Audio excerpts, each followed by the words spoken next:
A Lodging for the Night by Robert Louis Stevenson. It was late in November 1456.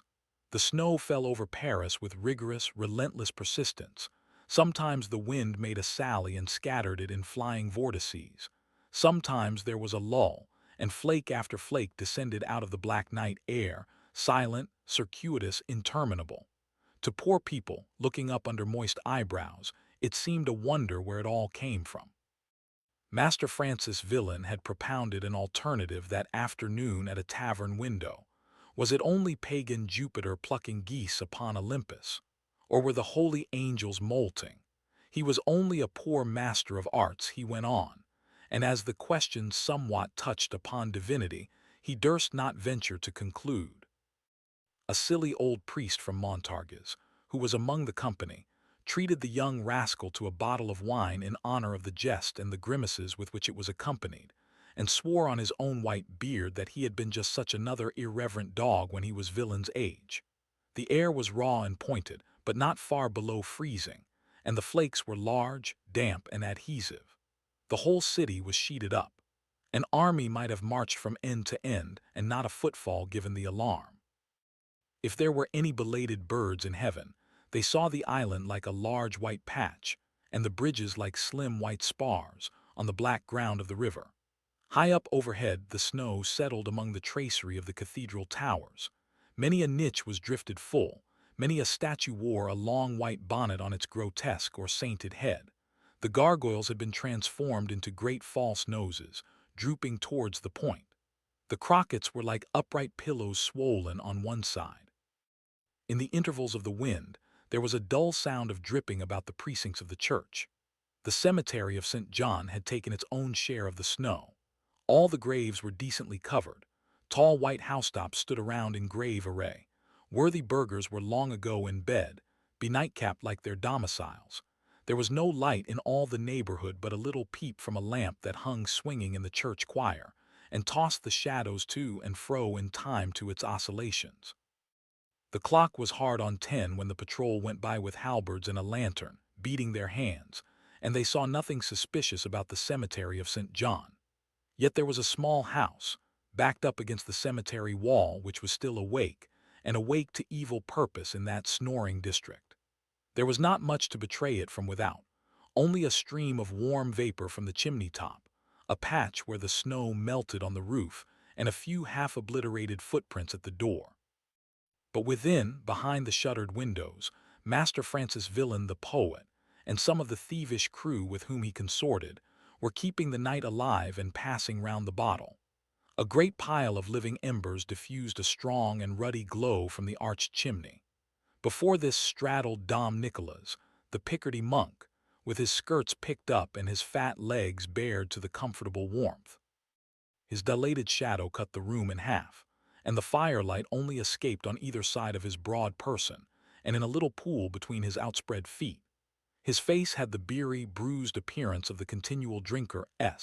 It was covered with a network of congested veins, purple in ordinary circumstances, but now pale violet, for even with his back to the fire the cold pinched him on the other side. His cowl had half fallen back, and made a strange excrescence on either side of his bull neck. So he straddled, grumbling, and cut the room in half with the shadow of his portly frame. On the right, Villain and Guy Tabbery were huddled together over a scrap of parchment, Villain making a ballade which he was to call the Ballade of Roast Fish, and Tabbery spluttering admiration at his shoulder. The poet was a rag of a man, dark, little, and lean, with hollow cheeks and thin black locks. He carried his 24 years with feverish animation. Greed had made folds about his eyes, evil smiles had puckered his mouth. The wolf and pig struggled together in his face. It was an eloquent, sharp, ugly, earthly countenance. His hands were small and prehensile, with fingers knotted like a cord, and they were continually flickering in front of him in violent and expressive pantomime. As for Tabbery, a broad, complacent, admiring imbecility breathed from his squashed nose and slobbering lips. He had become a thief, just as he might have become the most decent of burgesses, by the imperious chance that rules the lives of human geese and human donkeys. At the monk's other hand, Montigny and the venin pensete played a game of chance. About the first there clung some flavor of good birth and training, as about a fallen angel, something long, lithe, and courtly in the person, something aquiline and darkling in the face. The venin, poor soul, was in great feather. He had done a good stroke of knavery that afternoon in the Faubourg Saint-Jacques, and all night he had been gaining from Montigny. A flat smile illuminated his face. His bald head shone rosily in a garland of red curls. His little protuberant stomach shook with silent chucklings as he swept in his gains. "Doubles or quits," said the venin. Montigny nodded grimly. "Some may prefer to dine in state," wrote Villain, "on bread and cheese on silver plate, or help me out, Guido," Tabary giggled. "Or parsley on a golden dish," scribbled the poet. The wind was freshening without. It drove the snow before it and sometimes raised its voice in a victorious whoop and made sepulchral grumblings in the chimney. The cold was growing sharper as the night went on. Villain, protruding his lips, imitated the gust with something between a whistle and a groan. It was an eerie, uncomfortable talent of the poet's, much detested by the Picardy monk. "Can't you hear it rattle in the gibbet?" said Villain. "They are all dancing the devil's jig on nothing up there." "You may dance, my gallants, you'll be none the warmer. Hugh, what a gust! Down went somebody just now. A meddler the fewer on the three-legged medlar tree. I say, Dom Nicholas, it'll be cold tonight on the St. Denis road," he asked. Dom Nicholas winked both his big eyes and seemed to choke upon his Adam's apple. Montfaucon, the great grisly Paris gibbet, stood hard by the St. Denis road, and the pleasantry touched him on the raw. As for Tabary, he laughed immoderately over the meddlers. He had never heard anything more light-hearted, and he held his sides and crowed. Villain fetched him a fillip on the nose, which turned his mirth into an attack of coughing. "Oh, stop that row," said Villain, "and think of rhymes to fish." "Doubles or quits," said Montigny doggedly. "With all my heart," quoth the venin. "Is there any more in that bottle?" asked the monk. "Open another," said Villain. "How do you ever hope to fill that big hogshead, your body, with little things like bottles?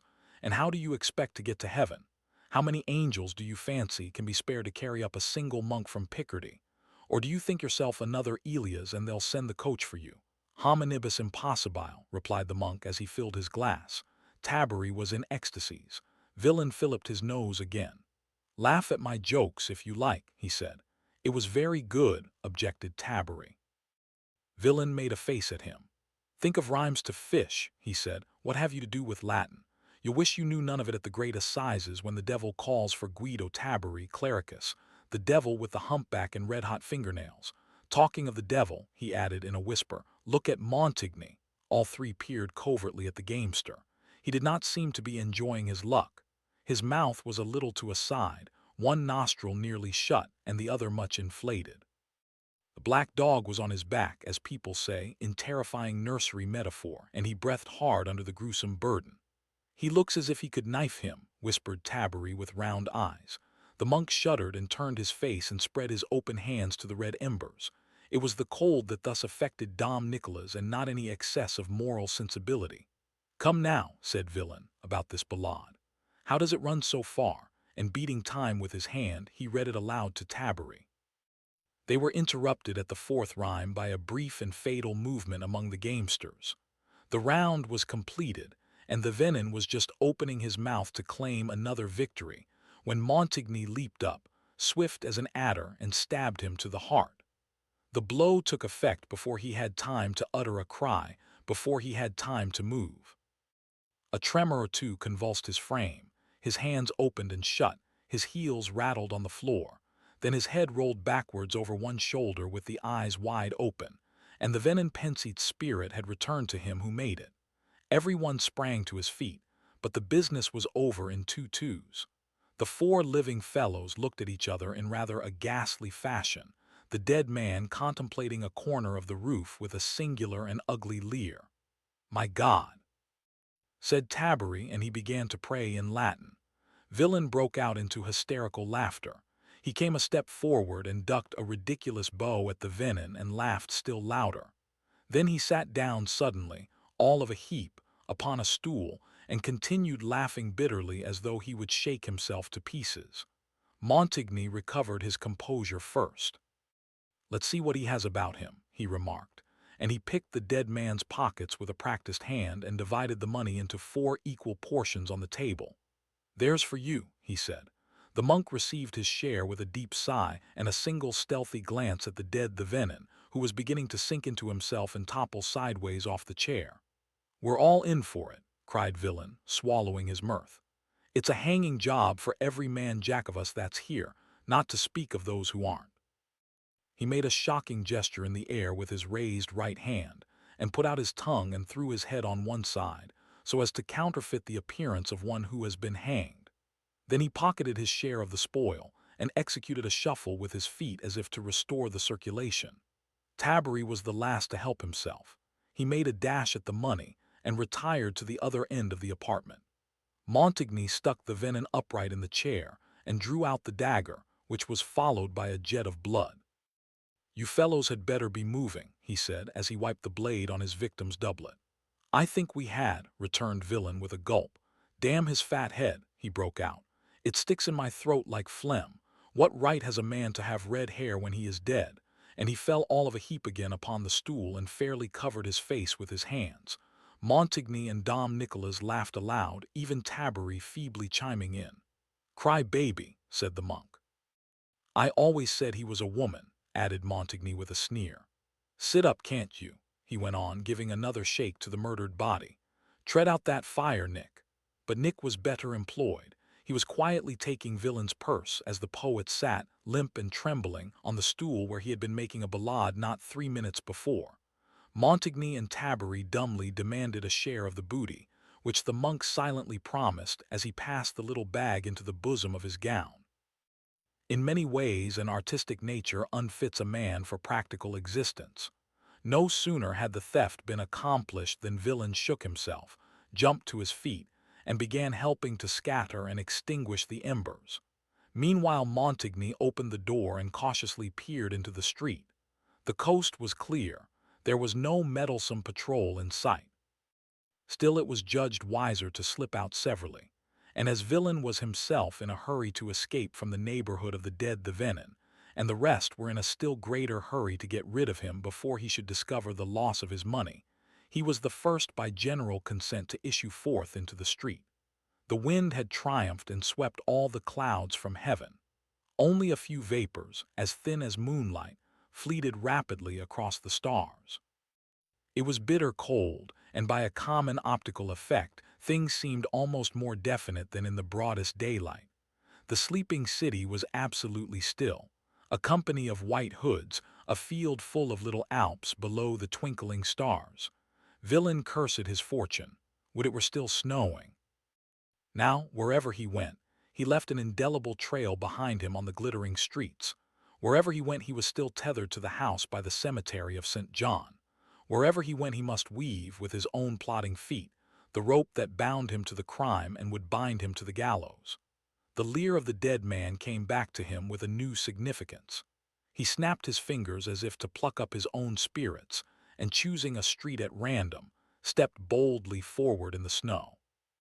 Two things preoccupied him as he went: the aspect of the gallows at Montfaucon in this bright, windy phase of the night's existence, for one, and for another, the look of the dead man with his bald head and garland of red curls. Both struck cold upon his heart, and he kept quickening his pace as if he could escape from unpleasant thoughts by mere fleetness of foot. Sometimes he looked back over his shoulder with a sudden nervous jerk, but he was the only moving thing in the white streets, except when the wind swooped round a corner and threw up the snow, which was beginning to freeze in spouts of glittering dust. Suddenly he saw, a long way before him, a black clump and a couple of lanterns. The clump was in motion and the lanterns swung as though carried by men walking. It was a patrol. And though it was merely crossing his line of march, he judged it wiser to get out of eyeshot as speedily as he could. He was not in the humor to be challenged, and he was conscious of making a very conspicuous mark upon the snow. Just on his left hand there stood a great hotel, with some turrets and a large porch before the door. It was half ruinous, he remembered, and had long stood empty, and so he made 3 steps of it and jumped into the shelter of the porch. It was pretty dark inside after the glimmer of the snowy streets, and he was groping forward with outspread hands when he stumbled over some substance which offered an indescribable mixture of resistances, hard and soft, firm and loose. His heart gave a leap, and he sprang 2 steps back and stared dreadfully at the obstacle. Then he gave a little laugh of relief. It was only a woman, and she dead. He knelt beside her to make sure upon this latter point. She was freezing cold and rigid like a stick. A little ragged finery fluttered in the wind about her hair, and her cheeks had been heavily rouged that same afternoon. Her pockets were quite empty, but in her stocking, underneath the garter, Villain found 2 of the small coins that went by the name of whites. It was little enough, but it was always something, and the poet was moved with a deep sense of pathos that she should have died before she had spent her money. That seemed to him a dark and pitiable mystery, and he looked from the coins in his hand to the dead woman, and back again to the coins, shaking his head over the riddle of man's life. Henry V of England, dying at Vincennes just after he had conquered France, and this poor jade cut off by a cold draught in a great man's doorway, before she had time to spend her couple of whites. It seemed a cruel way to carry on the world. 2 whites would have taken such a little while to squander, and yet it would have been one more good taste in the mouth, one more smack of the lips, before the devil got the soul, and the body was left to birds and vermin. He would like to use all his tallow before the light was blown out and the lantern broken. While these thoughts were passing through his mind, he was feeling, half mechanically, for his purse.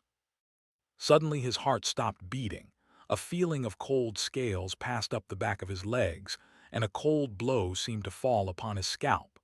He stood petrified for a moment. Then he felt again with one feverish movement, and then his loss burst upon him, and he was covered at once with perspiration.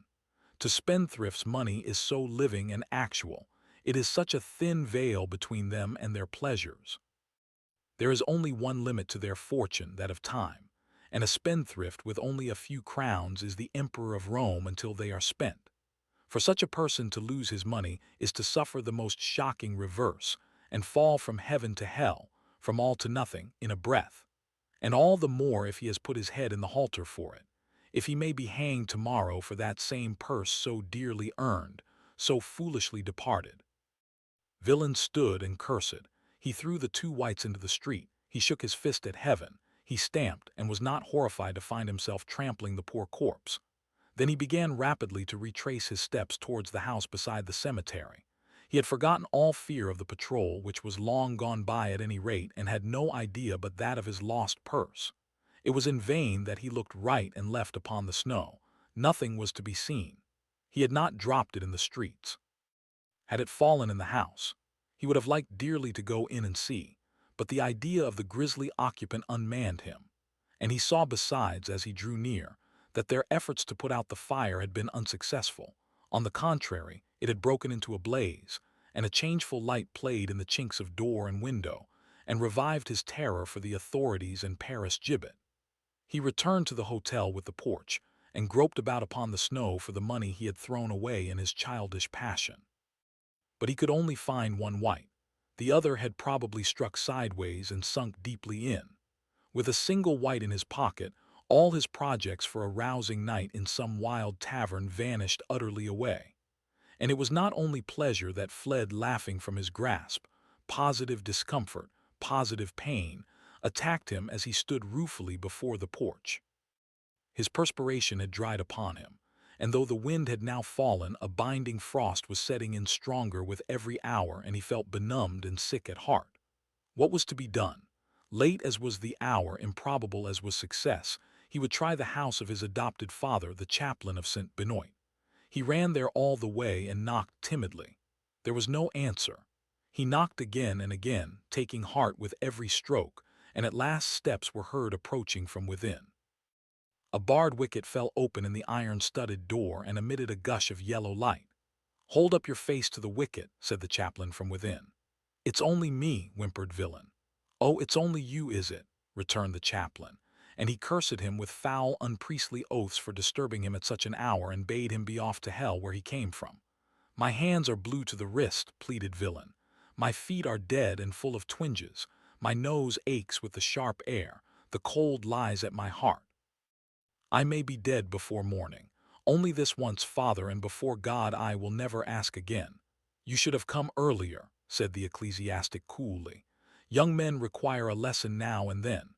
He shut the wicket and retired deliberately into the interior of the house. Villain was beside himself. He beat upon the door with his hands and feet and shouted hoarsely after the chaplain. "Wormy old fox," he cried.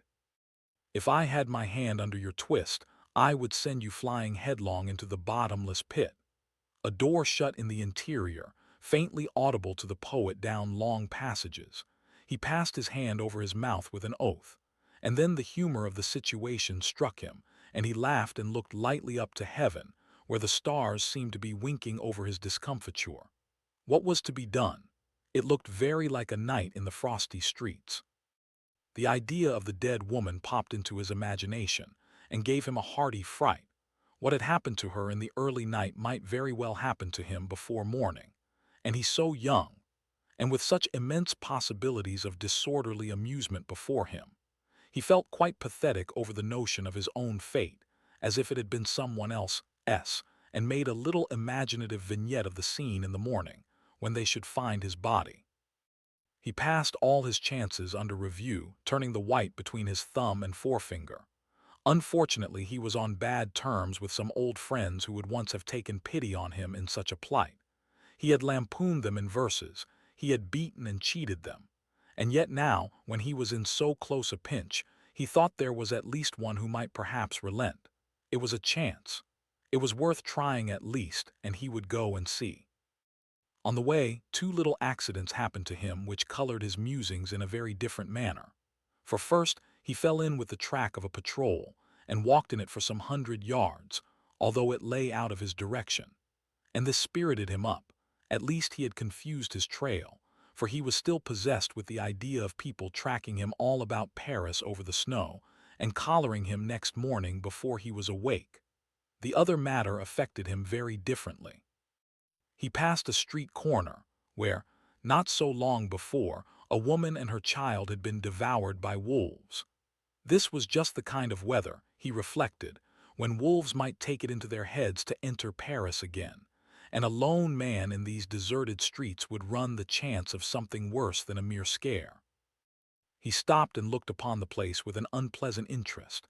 It was a center where several lanes intersected each other, and he looked down them all one after another and held his breath to listen, lest he should detect some galloping black things on the snow or hear the sound of howling between him and the river. He remembered his mother telling him the story and pointing out the spot, while he was yet a child. His mother.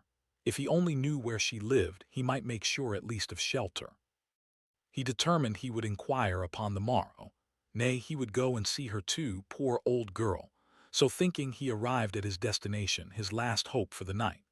The house was quite dark like its neighbors, and yet after a few taps he heard a movement overhead, a door opening and a cautious voice asking who was there. The poet named himself in a loud whisper, and waited, not without some trepidation, the result. Nor had he to wait long. A window was suddenly opened, and a pailful of slop splashed down upon the doorstep. Villain had not been unprepared for something of the sort, and had put himself as much in shelter as the nature of the porch admitted, but for all that, he was deplorably drenched below the waist. His hose began to freeze almost at once. Death from cold and exposure stared him in the face. He remembered he was of phthisical tendency, and began coughing tentatively, but the gravity of the danger steadied his nerves. He stopped a few 100 yards from the door where he had been so rudely used, and reflected with his finger to his nose. He could only see one way of getting a lodging, and that was to take it. He had noticed a house not far away, which looked as if it might be easily broken into, and thither he betook himself promptly, entertaining himself on the way with the idea of a room still hot, with a table still loaded with the remains of supper, where he might pass the rest of the black hours, and whence he should issue on the morrow with an armful of valuable plate. He even considered on what viands and what wines he should prefer, and as he was calling the roll of his favorite dainties, roast fish presented itself to his mind with an odd mixture of amusement and horror. "I shall never finish that ballade," he thought to himself, and then with another shudder at the recollection, "Oh, damn his fat head," he repeated fervently and spat upon the snow. The house in question looked dark at first sight, but as Villain made a preliminary inspection in search of the handiest point of attack, a little twinkle of light caught his eye from behind a curtained window. "The devil," he thought. "People awake. Some student or some saint, confound the crew. Can't they get drunk and lie in bed snoring like their neighbors? What's the good of curfew and poor devils of bell ringers jumping at a rope's end in bell towers? What's the use of day if people sit up all night? The gripes to them," he grinned as he saw where his logic was leading him. "Every man to his business after all," added he, "and if they're awake, by the Lord, I may come by a supper honestly for this once and cheat the devil." He went boldly to the door and knocked with an assured hand. On both previous occasions, he had knocked timidly and with some dread of attracting notice. But now, when he had just discarded the thought of a burglarious entry, knocking at a door seemed a mighty simple and innocent proceeding. The sound of his blows echoed through the house with thin, phantasmal reverberations, as though it were quite empty. But these had scarcely died away before a measured tread drew near. A couple of bolts were withdrawn, and one wing was opened broadly, as though no guile or fear of guile were known to those within. A tall figure of a man, muscular and spare, but a little bent, confronted Villain. The head was in massive bulk but finely sculptured, the nose blunt at the bottom but refining upward to where it joined a pair of strong and honest eyebrows, the mouth and eyes surrounded with delicate markings, and the whole face based upon a thick white beard, boldly and squarely trimmed. Seen as it was by the light of a flickering hand lamp, it looked perhaps nobler than it had a right to do. But it was a fine face, honorable rather than intelligent, strong, simple, and righteous. "You knock late, sir," said the old man in resonant, courteous tones. Villain cringed and brought up many servile words of apology. At a crisis of this sort the beggar was uppermost in him, and the man of genius hid his head with confusion. "You are cold," repeated the old man, "and hungry. Well, step in." And he ordered him into the house with a noble enough gesture. "Some great seigneur," thought Villain, as his host, setting down the lamp on the flagged pavement of the entry, shot the bolts once more into their places. "You will pardon me if I go in front," he said when this was done, and he preceded the poet upstairs into a large apartment, warmed with a pan of charcoal and lit by a great lamp hanging from the roof. It was very bare of furniture, only some gold plate on a sideboard, some folios, and a stand of armor between the windows. Some smart tapestry hung upon the walls, representing the crucifixion of our Lord in one piece, and in another a scene of shepherds and shepherdesses by a running stream. Over the chimney was a shield of arms. "Will you seat yourself," said the old man, "and forgive me if I leave you? I am alone in my house tonight, and if you are to eat I must forage for you myself."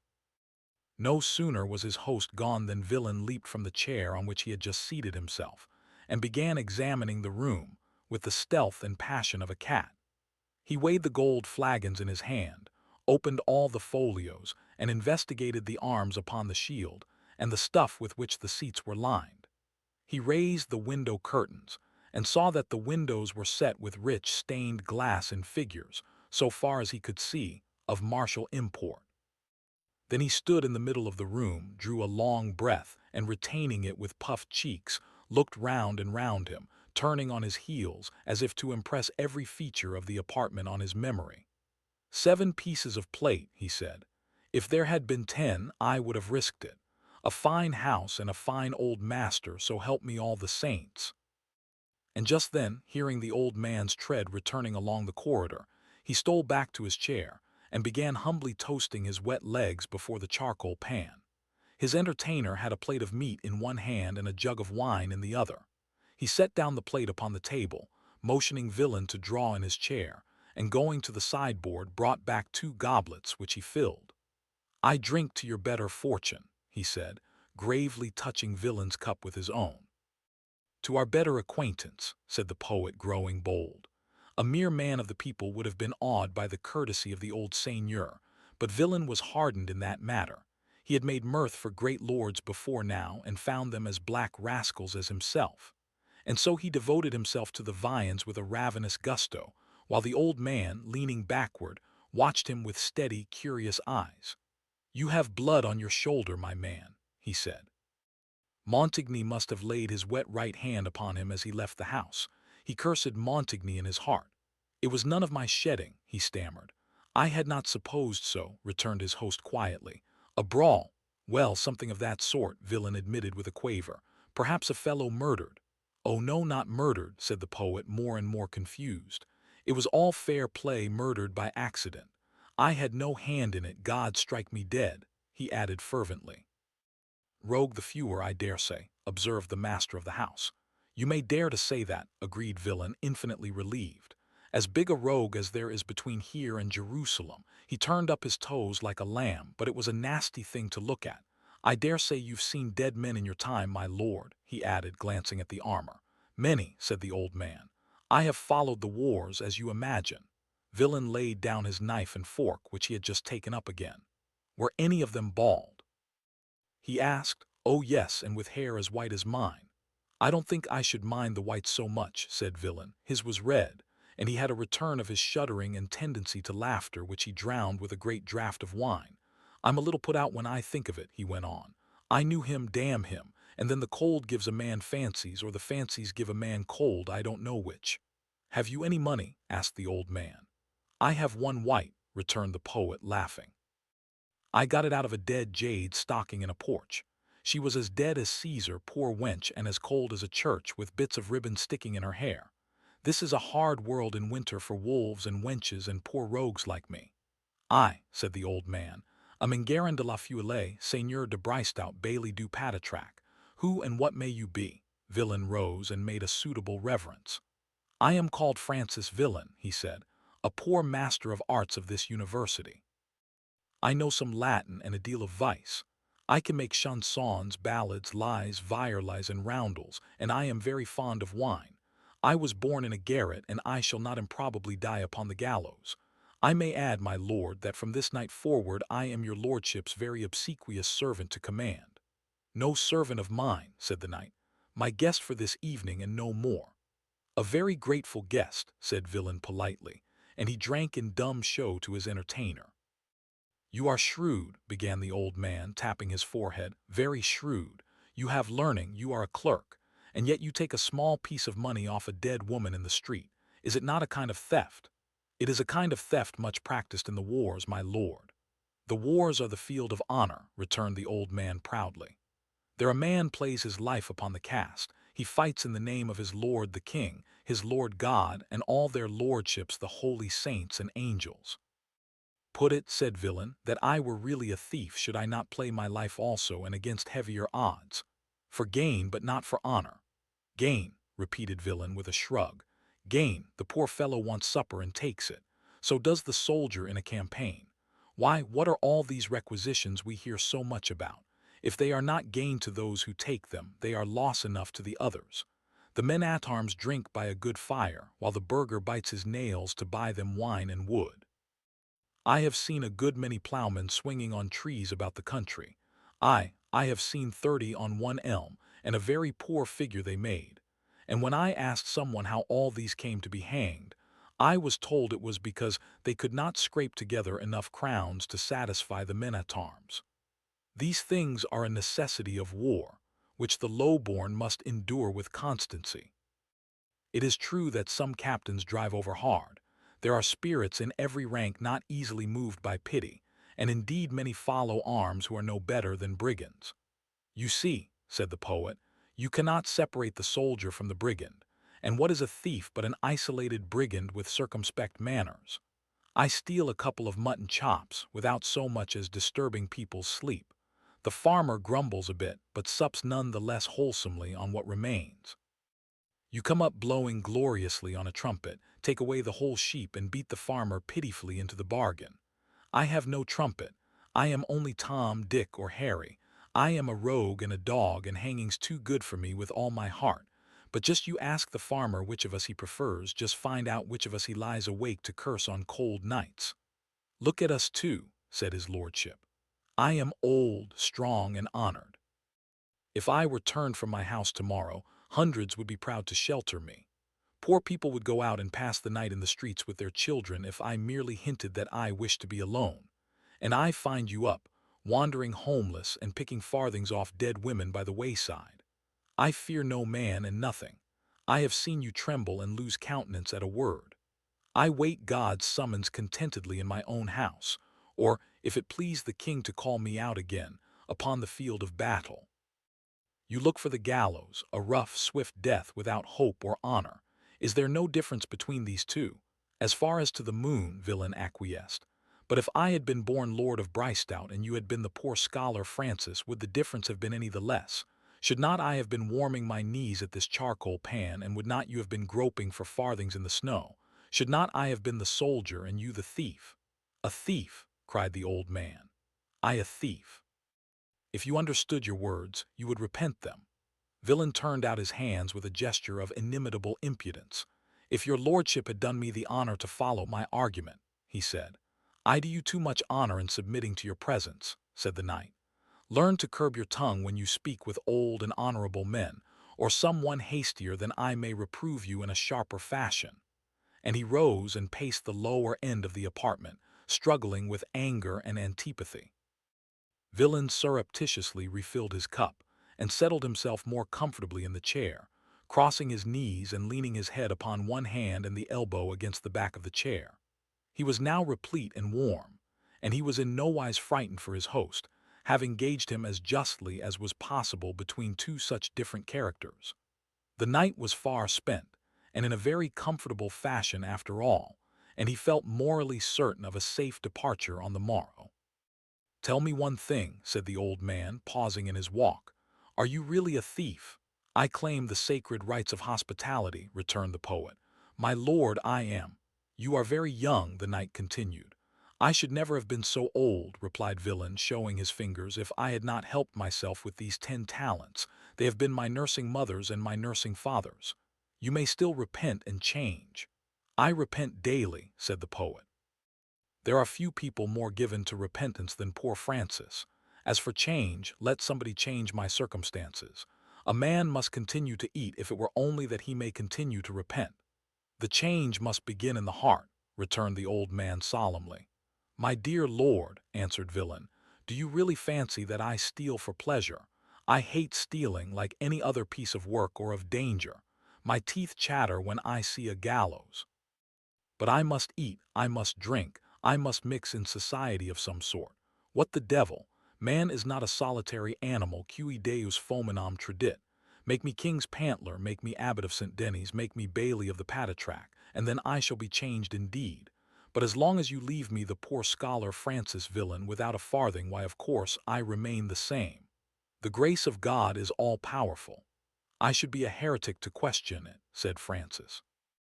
It has made you Lord of Bricetout and Bailey of the Patatrac. It has given me nothing but the quick wits under my hat and these 10 toes upon my hands. May I help myself to wine? I thank you respectfully. By God's grace, you have a very superior vintage. The Lord of Bricetout walked to and fro with his hands behind his back.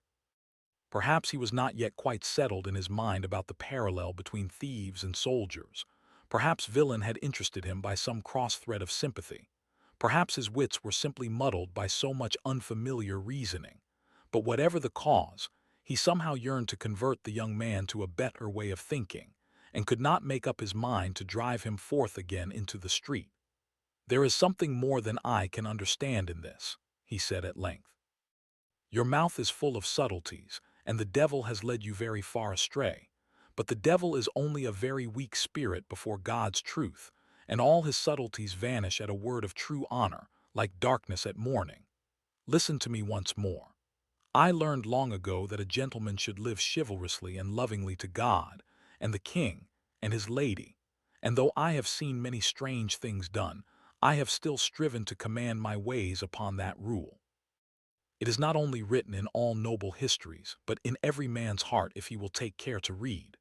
You speak of food and wine, and I know very well that hunger is a difficult trial to endure, but you do not speak of other wants. You say nothing of honor, of faith to God and other men, of courtesy, of love without reproach. It may be that I am not very wise, and yet I think I am, but you seem to me like one who has lost his way and made a great error in life. You are attending to the little wants, and you have totally forgotten the great and only real ones, like a man who should be doctoring a toothache on the judgment day. For such things as honor and love and faith are not only nobler than food and drink, but indeed I think that we desire them more, and suffer more sharply for their absence. I speak to you as I think you will most easily understand me. Are you not, while careful to fill your belly, disregarding another appetite in your heart which spoils the pleasure of your life and keeps you continually wretched? Villain was sensibly nettled under all this sermonizing. You think I have no sense of honor, he cried. I'm poor enough, God knows. It's hard to see rich people with their gloves and you blowing in your hands. An empty belly is a bitter thing, although you speak so lightly of it. If you had had as many as I, perhaps you would change your tune. Anyway, I'm a thief, make the most of that, but I'm not a devil from hell, God strike me dead. I would have you to know I've an honor of my own, as good as yours, though I don't prate about it all day long as if it was a God's miracle to have any. It seems quite natural to me. I keep it in its box till it's wanted. Why now, look you here, how long have I been in this room with you? Did you not tell me you were alone in the house? Look at your gold plate. You're strong, if you like, but you're old and unarmed, and I have my knife. What did I want but a jerk of the elbow, and here would have been you with the cold steel in your bowels, and there would have been me, linking in the streets with an armful of gold cups. Did you suppose I hadn't wit enough to see that? And I scorn the action. There are your damned goblets as safe as in a church. There are you with your heart ticking as good as new, and here am I ready to go out again as poor as I came in with my one white that you threw in my teeth. And you think I have no sense of honor, God strike me dead. The old man stretched out his right arm. I will tell you what you are, he said. You are a rogue, my man, an impudent and a black-hearted rogue and vagabond. I have passed an hour with you. Oh, believe me, I feel myself disgraced. And you have eaten and drunk at my table. But now I am sick at your presence. The day has come, and the night bird should be off to his roost. Will you go before or after? Which you please, returned the poet, rising. I believe you to be strictly honorable. He thoughtfully emptied his cup. I wish I could add you were intelligent, he went on, knocking on his head with his knuckles. Age, the brain stiff and rheumatic. The old man preceded him from a point of self-respect. Villain followed, whistling with his thumbs in his girdle. God pity you, said the Lord of Bricetout at the door. Goodbye, Papa, returned Villain with a yawn. Many thanks for the cold mutton. The door closed behind him. The dawn was breaking over the white roofs. A chill, uncomfortable morning ushered in the day. Villain stood and heartily stretched himself in the middle of the road. A very dull old gentleman, he thought. I wonder what his goblets may be worth.